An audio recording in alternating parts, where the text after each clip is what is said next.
ಸಮಯ ರಾತ್ರಿ 11:35. ಮೇಘ ಊಟ ಮಾಡಿಕೊಂಡು ಕೈ ತೊಳೆಯಲು ಬಾತ್ರೂಮ್ಗೆ ಹೋದ್ಲು.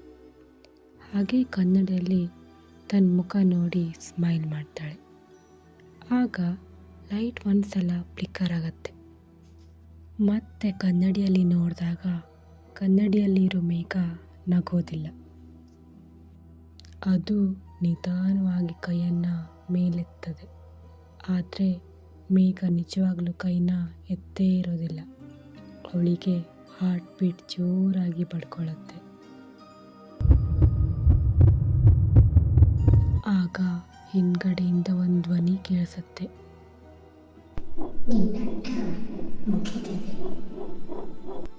ಲೈಟ್ ಆಫ್ ಆಗೋಗುತ್ತೆ. ಮೇಘನ ಅಮ್ಮ ಬೆಳಿಗ್ಗೆ ಬಾತ್ರೂಮ್ ತೆರೆದು ನೋಡಿದಾಗ ಕನ್ನಡಿಯಲ್ಲಿ ಮೇಘ ನಿಂತಿದ್ಲು. ಹೊರಗಲ್ಲ, ಒಳಗೆ.